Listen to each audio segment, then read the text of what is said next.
I'm going to clarify at the outset because I've had a lot of really interesting conversations about this previously, but A2S here is application specific sequencing, and there's a lot of definitions for that, and I'm going to talk about a very specific one. So please, if you have questions, keep that in mind as I go through it. So first, let's talk about the motivation. The motivation is very simple, I think. We've seen over the last year or so, apps kind of realize how much MEV they're leaking to the underlying chain, and they want to retain some of this value. But there are other forces involved, and they all sort of come down to sequencing. It's sequencing all the way down. Sequencing is extremely important. It's how we get censorship resistance, liveness, fee retention. All MEV opportunities are really dependent on how we sequence transactions. UX, speed, obviously value flow is extremely important. So sequencing is kind of like the main crux around all of this. So yeah, sequencing control is the impetus that's driving a lot of this to go back to dapps when they can figure out how they want to sequence their transactions. So let's go into what I mean by that. So I've kind of defined three forces that we can use to understand why this whole application-specific sequencing versus app chain thing is happening. The first of which is that you have very limited customization opportunities. We'll go into all of these in a little bit more detail, but this is sort of a broad overview. There's just limited levers when you're building a traditional dapp. You have smart contracts front end. Value flow obviously is extremely important. I mean, you're not necessarily paying this value to the L1, but your users are, right? The fees are all going to the underlying chain. These are not necessarily retained by the dapp. You can turn on fees and gain a little bit more, but we'll go into this a little bit more in the future. And also ecosystem building is really difficult. So let's go into each of these and explain exactly what I mean by that. So customization. If you build a traditional dapp like the old way, you have smart contracts, you have your front end. This is really like the main levers that you get to pull on. So you can try out new contracts, you can switch on fees, you can modify tokenomics if you have a token, and then from the front end you can basically just modulate design, UX, kind of onboarding things, but these are very limited things to pull on at a certain point. You can only experiment so far. And yeah, you get things like integrations as well. Maybe you make a partnership with like another protocol or an oracle to get like different sort of capabilities, but it's pretty thin. In an app chain, you get all of these because you're still writing your protocol on the app chain, but you can modify the chain details. You can increase the gas limit, you can have local fee markets, change your block times, pick different sequencing infrastructure, and the tech stack, which is obviously extremely important. So in addition to all the levers you get to play with over here, you get all these other fun ones that can determine a lot about the UX as well. So that's customization. Value flow. This is obviously the big one. These are two pictures, and the first picture is all of the weekly, this is the weekly ETH paid to proposers from all sources, right? So this is just the total amount that is paid to Ethereum proposers. And we can see that is a lot of money, none of which is really controlled by dapps. That sucks. And then we can see L2 revenue per day. I mean, these L2s, these are the top ones, obviously, but I mean, $160,000 in a day is a pretty good revenue stream. You know, we're not going to get that if we're launching an app chain for the most part, unless we have like significant network effects. But, you know, we can think about this as just another revenue stream. So that's awesome. We want to get that as well. And ecosystem building. This one I think is a really underexplored aspect of this. And I'm sort of coming at this from both the perspective of a researcher at 1KX, but also, you know, having to make investment decisions and think about what sort of things that we want to support and what the value flow looks like. So with a traditional dapp, the ecosystem is really thin because it sort of requires you to drive transactions through your protocol to really formalize this ecosystem building. You can kind of announce partnerships and say, hey, yeah, we have a loose connection, but you don't get network effects from this type of ecosystem building. But as an app chain, you can build a whole narrative and you can attract developers, and you don't actually have to have them drive transactions through your underlying protocol to achieve, you know, a beneficial relationship here. You can sort of build a narrative around it, and you get stronger network effects here as well, because as your chain grows, it's more likely that people want to stay around, and liquidity goes up, better use cases. This is awesome. So let's launch a chain. Like, feels like a kind of easy decision. We have all these amazing things that we can get. It's a very natural first thought. Yeah, it depends. And we'll go into what we can get in a different way. So it's very expensive, and I've confirmed this with a couple people that build chains, and these numbers are pretty accurate. Excuse me. So yeah, we can see it's going to be between $10 and $15 million if you want like a real like tier one chain. And these require things like, native issuance for USDC, security audits, custodians. You need an explorer. Like, there's just a lot of costs here. So very, very expensive. And this doesn't include things like RPC tiers for if you're building with like a roll-up as a service provider, right? And these tier ranges are typically in like the 3K to 15K range. And what you're buying there is performance. So this is really important. If you want to be at this level of the value flow that we saw earlier, you kind of need all these things. So we also have intangible costs, which we're going to get to in a little bit, but these are things like bootstrapping liquidity. Joining a roll-up cluster is probably going to help with this, but it's still difficult. And actually building the ecosystem, this is sort of an intangible cost as well that I think is sort of slept on, right? Because we have this new chain and we say, hey, cool, like we're building this ecosystem, but actually getting people to come to it and want to launch on it, that's a really difficult thing. And it requires a lot of partnership building that I think is actually really difficult from what we've seen. So liquidity, yeah, let's go into this a little bit closer. This looks great in some ways because we can see a pretty high TVL for a lot of these L2s, but the one thing that I want to point your attention to is the drop-off. So this is the top 10 by TVL. I took this picture, I think, 2 days ago. And we can see Arbitrum won $14 billion almost in TVL. Amazing. But if we go down to 10, we're at 485 million. That's 2 orders of magnitude in the first 10. So we're probably not going to have a really great time getting liquidity on the chain if we're launching like a more long tail app chain. So that's extremely difficult. Also, you can join a roll-up cluster, as I mentioned, and this is probably going to help with liquidity because you're going to share the same bridge contract. It's a lot easier to move between, but you have to pay 15% of your sequencer fees to the cluster operator. You have far fewer technical details that you can modulate because you have to essentially make sure that you're homogeneous with all the other chains to achieve the interoperability that they've designed. So there's a difficulty there. And composability. This is the big one. We've been having a lot of conversations about this week, and I'm sure you've gone to a million composability talks if you're in this room, so I won't go into it too deep on a technical level, but we still don't actually know what this is going to look like in practice. We have people talking about synchronous atomic composability. Maybe we don't need that. Maybe we can just do asynchronous composability. With like ZK Elastic Chain, I know, for example, is really prioritizing async, but Superchain synchronous, and then maybe we can get some transaction level composability where it's like cross-chain flash loans. The point is we have no idea. This is really difficult. We're probably going to get interop, which is just kind of token bridging, but we might not get the sort of full-blown composability that we're after. And obviously we know things like bridging can be risky and costly to set up. Oh yeah, and then this is a big one that I don't think people have really spent a lot of time talking about. A lot of these sort of interop and composability protocols rely on a wrapped asset in the interim to sort of facilitate a lot of action. And that's fine in the short term, I think, but if you look at the actual TVL by token across these chains, it is very, very thin in wrapped assets. People don't hold them for very long. They try to avoid it if they can. So this is all just to say that composability is an open question. I think that it could be solved long term, but for right now, it's important to mention. So don't launch a chain then, right? Like a natural second thought, because we just went through all the details why it sucks. So what do we have? We have this thing called app-specific sequencing. And I mentioned earlier that we're talking about a very specific type of app-specific sequencing here. We're talking about this type, right?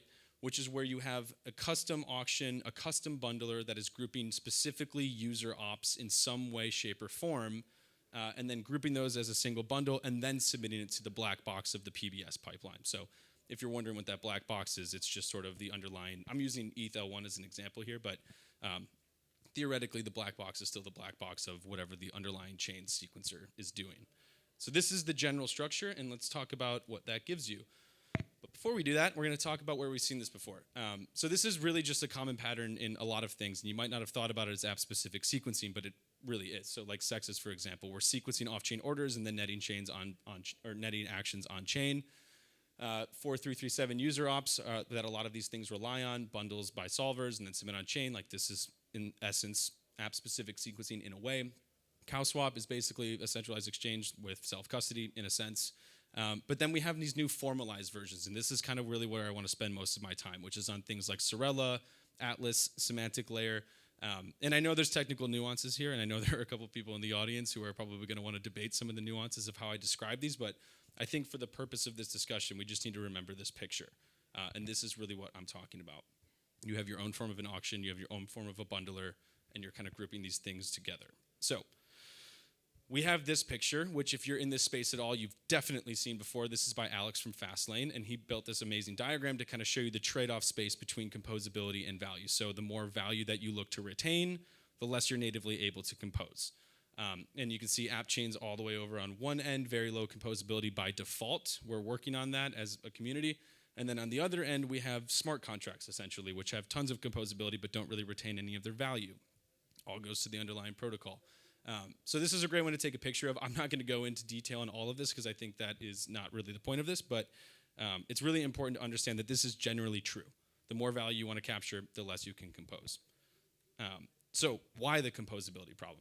This is kind of how I structure it. And again, I know there's technical nuance here, but this is a great way to think about it, I think. So in this case, we have transaction A, B, and C that are all going into this application-specific sequencing infrastructure. They go into the auction, they go into the bundler, they're grouped all together, and then they're sent to the PBS pipeline and ETH-L1, and that's all fine. However, you have transaction E, F, and G that get sent from other contracts that are looking to compose with your app, your self-sequenced app. Those are typically going to get rejected by the smart contract because they're not coming from the application-specific sequenced infrastructure. So the bundler is not submitting these. And this is really important because the whole reason that you're trying to self-sequence your app is because you want very specific properties. Maybe you want to do MEV retention. So it's really important that that bundle is atomic and it happens at the right time, because if it doesn't, if you let some of these transactions get in before your bundle, that could change how the bundle itself interacts with your actual state in the smart contract. And that's a huge issue. So there are protocols that, for the most part, are basically going, okay, no composability, because if we allow it, things get really, really complicated. So I think this is a great diagram to kind of show why that's an issue. But we do get a lot of advantages to using application-specific sequencing, right? We have increased revenue via MEV retention, so you can run your own auction and say, hey, you guys, you searchers can do your SexDex arbitrage with me. I'll run the auction. I'll retain it, so it's not going to the underlying protocol. That's awesome. You can probably decrease the noisy neighbor problem by bundling transactions. And when I say noisy neighbor problem, I'm just talking about congestion on the chain. Right now, if you're launching smart contracts and somebody's got a crazy popular NFT minting going on, that's going to drive up transactions for your users. You can sort of mitigate this if you're bundling and processing transactions off-chain, but this does kind of asymptote towards something like a roll-up anyway. And this sort of pre-processing gets a little sticky when you try to do more of it, because you need to prove if you want to bundle state changes, and it's pretty complicated. So another great advantage, though, is that you have low infrastructure cost. If you work with one of these teams that have built protocols for this, great. You outsource a lot of that. You don't have to build your own crazy infrastructure. You don't have to run a sequencer. You don't have to set up RPCs, anything like that. That's awesome.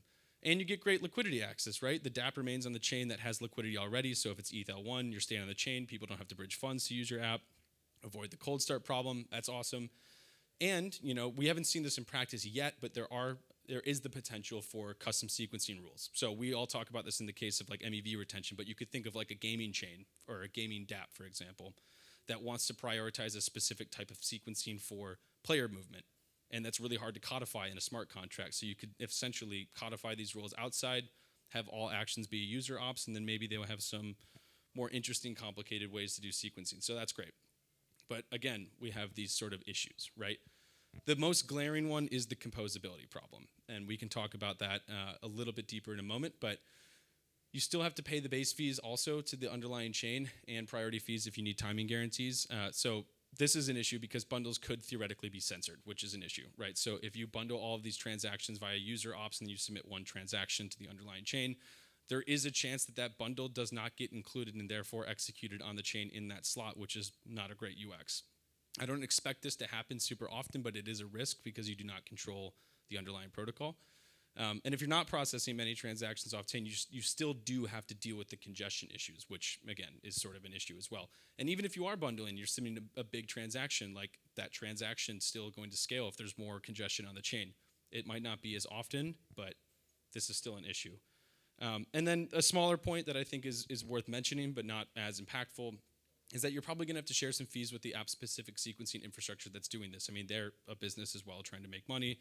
There's going to be a little bit of a fee split, probably small, but it's important to mention. So stop building dapps. It's all complicated, right? We shouldn't build an app chain. We shouldn't do app-specific sequencing. Let's just give up, right? That's a bad third thought. Here's how I'm gonna chop this up, and this may be a little bit controversial. So I've made this little diagram, and I'm hoping that if there's dapp developers in the room that are thinking about this, like what should I do, this can help give a little bit of guidance. So on the left, the y-axis over here, we have product market fit. And what that means is, do you have traction? Do you have users? Do you have a steady inflow of transactions? Are people using your product? If no, and you don't have MEV, there's no MEV opportunities being created, forget all of this. Go to a computer and start working on your product and figure out what it is that you're trying to do. Go where your users are and keep trying to iterate. Forget all of this. If you do not have product market fit, but you do have MEV potential that you want to retain at the outset, I would consider application-specific sequencing. And the reason that I would consider it in this case is because the application-specific sequencing infrastructure can actually help you find PMF. And I think this is sort of a bet that projects like Sorella are working on, right? They haven't launched their DEX yet, but by launching as a self-sequenced dapp, they can basically guarantee a better result for the liquidity providers in the protocol, and this might help them find traction at the outset. So I think it's a great idea to explore that. However, if you have tons of users, you've got great traction, and you have no MEV, I'd consider an appchain. And the reason for this is because you're not really going to gain a lot by trying to self-sequence your transactions off-chain, because you probably don't have any MEV, and the things that you're trying to do, if they require like complex sequencing rules, might just be best in its own chain, and it's worth doing that, especially if you have the users already. If you do have MEV and you also have product market fit, that's really great. You have a lot of money running through your chain, and this is pretty much the ideal case for launching an app chain. And I think that, like, again, it's sort of difficult to see in the short term because it's so expensive, and that's why I have the little star here in the infra costs, but this is how I would chop it up. And so, in words, chains are definitely too expensive. App-specific sequencing is a good midpoint that gets you about halfway there. You still do have to deal with the congestion, noisy neighbors, you don't retain base fees and priority fees, but you can still stay where the liquidity is, which I think is really, really important. Also, bundling real-time proving, this could help with congestion if you can execute state changes off-chain and kind of publish the single result. But this requires a lot of external proving, and again, we sort of asymptote to rollups essentially anyway, so not sure. Also, there's this open question on composability, but we have some ideas, so you should definitely talk to me after. Let us move on. Oh yes, in words part 2 here. This is my really hot take. I'm saying that application-specific sequencing designs in their form right now with user ops and solver ops are not going to work. They're a great short-term solution, and I think this could be really great for people trying to retain MEV right now, but long-term there are just too many issues, I think, with things that I'll get into right here. So if you really need L1 liquidity and you really need MEV retention, okay, in the short term, awesome. However, as infra costs continue to go down, interop gets better, roll-up clusters mature, I think it's kind of going to be a no-brainer to launch an app chain if this is you. We don't know what this is going to look like for right now, but the roll-up clusters will do a lot for this. And I think another important thing is following the lead of the chain is difficult. So if you're a self-sequenced app using one of these kind of user op and solver op paradigms to do this, like faster block times might change auction dynamics a lot. So if we go from 12-second slot times to 4-second slot times, like in the case that Justin mentioned, this is going to change the MEV pricing dynamics a lot. It's going to change a lot of how we operate the actual auctions here. And also, like, EIP changes to the user ops could also change things as well. So if there's different capabilities enforced by the underlying chain, you're constantly sort of playing catch-up with those. There's just a lot of follow-on issues here. And also, again, the sequencing infra underlying all of this could censor bundles regardless, so you could get liveness issues. So I think in the long term, we're just going to see these things that I call ASRs. And so there's a sort of definition to be made here, right? We have app-specific sequencing, which is A2S, and then we have app chains, which are basically generalized chains, something like Optimism or ZK Sync, but around a specific vertical. So Unichain, I think, is the canonical example of like an app chain. But then we have ASR, which I'm calling app-specific rollups, and these are literally just one dapp on one chain by itself with its own state. And I do think that is what the long term of this is going to look like. So it's a bit of a spicy take. I think in the short term, these protocols are really interesting, and there's a way for them to verticalize into something that looks more like app-specific rollups. But I think that's really the target. That's where we want to go. is finding ways to make it efficient and useful to build specific applications on their specific chains by themselves, which I know looks a lot like the Cosmos thesis, but there's a lot of things here that you do get from doing that. So if we can find a way to do this in alignment with the underlying protocol, I think that's where we want to go. So we have a few alternative paradigms. I'm not sure how I am on time, but I'm just going to go into this. So if we want to forget all of what I just said and look at what's kind of other ways to do this, we have things like what we just heard Dan Robinson talk in the other room about, which are things like MEV taxes. So this is a really good example of MEV retention that's built into the protocol, right? And so we don't know how this is going to shake out. There's a lot of really interesting use cases that could break this, but it's great because it's baked in the protocol. You don't need any external infrastructure to do this. As the chain upgrades, so does the infrastructure to retain your own MEV. We also have new things like consensusless chains like Pod and Delta, which allow kind of many rollups to be built on the same chain without running into congestion, right? In Delta, they're called domains. In Pod, I think we're still working on the name of what that's going to look like. But this is really interesting because you can have this sort of horizontally scalable L1 that hosts inbuilt rollups, which is a really interesting idea. And then we have decentralized sequencer networks right now, things like Astria, that allow for app chains to build custom A2S protocols essentially on the Astria lazy decentralized sequencer. Lily's in the audience. She can answer more directly on the Astria stack, but I think it's a really interesting attempt at this. So I think there's a lot of interesting ways to explore like what this whole future looks like, but my short-term belief is that, or I guess my long-term belief is that in the short term, application-specific sequencing is interesting and it could give us a lot of MEV retention.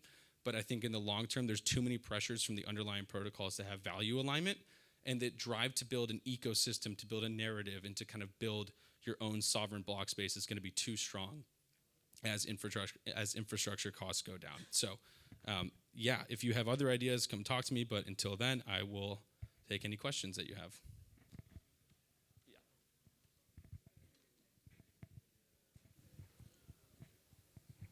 Hi. I think your explanation is really, really good, but your conclusion is totally wrong. Sorry, because I'm from semantic layer. I'm building application-specific sequencing. I knew this was coming. So the reason why is simple, because simply categorizing product market fit and MEV yes or no is wrong. A lot of product in current market, I can give you multiple examples. For example, there's a protocol called Vesta Finance on Arbitrum. They are the first CDP protocol building like stablecoin on Arbitrum.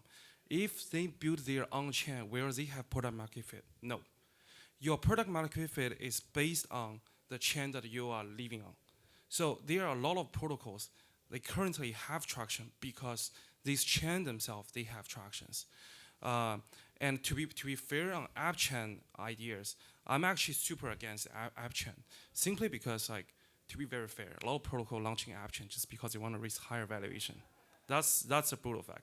And a lot of D apps, once they go to an app chain, they just go down rapidly because there's no easy way to build an ecosystem around. For example, DYDX is a perfect example. So this is my idea about why the conclusion is wrong. Because product market fit sometimes requires the protocols to stay on the ecosystem they initially started.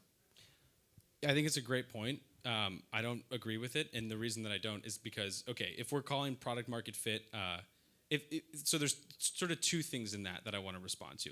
If the product market fit is coming from the brand alignment of the chain that you're launching on, I would not call that product market fit.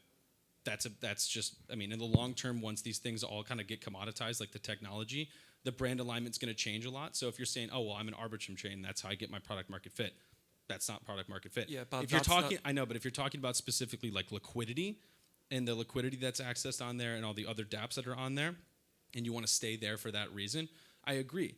But then I think in that case, that's why we're seeing Arbitrum build rollup clusters and we're seeing OP build rollup clusters, is because once you get big enough, they know that there's a pressure to go.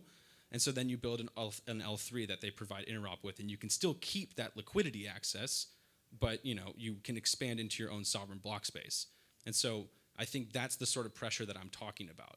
Yeah, okay, I agree with you, but let's think about where this MEV, most of the MEV, which DApps come from. Actually, have you run any on-chain data? I think 90% of the MEV actually comes from the protocols that you so-called have no product market fit.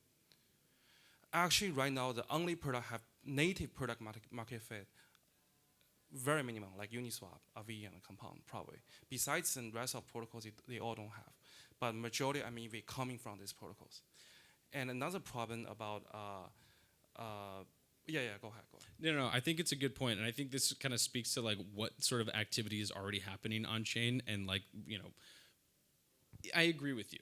And I think that if you have a lot of this MEV being generated through a dapp that doesn't have a lot of transactions outside of MEV, and like again, in the short term, it makes a lot of sense. That's why it's like, in the chart that I gave in that sort of crisscross diagram, you're talking about the top right, which I did say,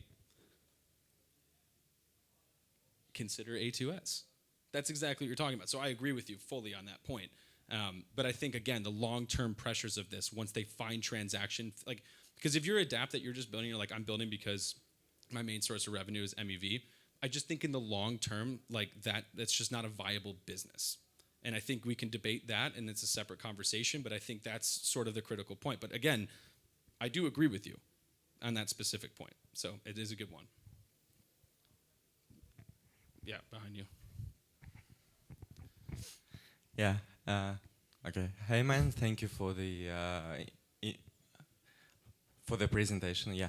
So yeah, I wanted to ask you two questions. The first one is why you're using the AWS abbreviation instead of ASS. You don't have to answer. So yeah, and the second question is, how do you see the MEV retention with the application-specific sequencing in terms of that? Will dApps be able to retain like 100% of their MEV generated, or they still will have to share it with the proposer? And if yes, so how much? And do you see any specific mechanisms that can be implemented in different types of toxic flow MEV? So for example, if we have SexDex arbitrage, will it be possible to exclusively redistribute it to the hurted LPs? And if we have sandwiching, will it be like possible to redistribute it straight to the user that it came from? Yeah, really, really good question. And I'll answer the first one first. The reason that I'm not using ass is because I don't want to say ass for 25 minutes. And I think that A2S just looks cool. But this question about like MEV retention and like what so essentially if I can maybe summarize the question, it's how much of this MEV are they really going to be retaining, and how can they redistribute it? Like, yeah. Right. So I think Sorella is a really good example of this right now. And I'm going to actually preface this, right? I think there's always, like, the pricing of these things is going to get really difficult because if you retain all of your MEV, 100% of it, that necessarily means that the person who is creating that or trying to capture that MEV opportunity is making zero. And I think that that is never going to happen. There's always going to be somewhat of a delta between how much is gained from the protocol and how much you can retain, or else MEV just goes away. And I think this sort of gets into the conversation that Ed and Dan were having in the panel over there as well, where one strategy is to make it go to zero, and the other strategy is to sort of retain as much of it as possible, which is the sort of unichain and MEV tax approach. I think it's difficult to say which one's better. I think, in my view, I think it's much better to allow MEV to persist and try to retain as much of it as possible, even though if it has a small sort of like impact on the user experience, because it drives a lot of really interesting research. And I think it's one thing that, in our technology, like that you can do sort of permissionlessly in an interesting way. And then in terms of redistributing it, this is what Sorella is trying to do. I'm not sure if you've seen much of this protocol, but basically they're trying to capture all the MEV specifically to redistribute back to the LPs to mitigate, LVR from stale prices. So yeah, I think this is really interesting, and also a really important thing when you do specifically like app-specific sequencing revenue retention is that you can be much more granular about how it goes back, right? In like doing this with like a generalized sequencer back to all the dApps that are generating these MEV opportunities is really difficult. So having it be for a specific app, I do think it lets you get pretty granular. But I think, again, there's sort of a lot of pricing dynamics that are at play here, and it's going to be a while before we figure out like what the optimal approach is. But yeah, people are exploring it. So it's a good question. Yeah, thank you, man, for the answer. Absolutely. Hey, thanks for the presentation. I learned a lot from this. So I'm just thinking like in the future, if we just keep promoting app chains, right? Wouldn't it be like very fragmented for users? So like if you look at, I think Polkadot is a very good and very extreme example. We talked about this a little bit just now. Like on Polkadot, you basically have a bunch of app chains that are doing very specific things, right? But then like if you think about, I'm using Unichain as an example. I don't know what Unichain is special about yet, right? But I assume it's going to have some swap related functions. So let's just say that like, let's take Polkadot as an example, right? Like if you have like two protocols that are doing, each of them has their own app chain, and then there is this thing called Hydra DX where you can swap tokens, right? Think about the user experience, right? I have to, like to get coins from like one chain, like from coin A to coin B, I have to like bridge to Hydra DX to the swap and like swap it back. It sounds simple like this, but like the user experience is extremely bad, right? And so like if we go to into the future in Ethereum, like you're trying to learn from, you know, maybe mistakes or whatever, experience from Polkadot, like what if the futures of Ethereum looks like, I don't know, like you have multiple app chains and like just to swap coins, you have to like do like multiple things to like bridge. Wouldn't that be like very bad? Well, future? so I think the critical distinction here is how much the user has to do versus how much like the shared infrastructure has to do, right? And I think that you're absolutely right. If we're living in a situation where to do some cross-chain swap and send back and I have to sign 3 transactions to do that, awful. We don't want that. But that's not what we're building. And I think the rollup cluster specifically like OP, ZK Elastic Chain, AgLayer, Arbitrum Orbit, you know, they're looking into ways specifically to use shared infrastructure that allows us to be sort of handled on the back end, right? Using some bundling approaches or maybe a super builder or some of these kind of like messaging protocols. So I don't think that's what the future will look like. I think it'll be one click and then this will be codified at the smart contract layer and then there's going to be shared infrastructure like a shared sequencer, shared settlement contracts, proof aggregation, that will sort of handle all of the message passing required to do this using your one signature that might sign for maybe 2 transactions. But we're avoiding that situation entirely. And I think it's going to be really interesting to see how these things operate in practice. And I know that there are some settlement layer or some roll-up clusters that aren't actually even prioritizing that sort of single block composability, that they're prioritizing multiple hops.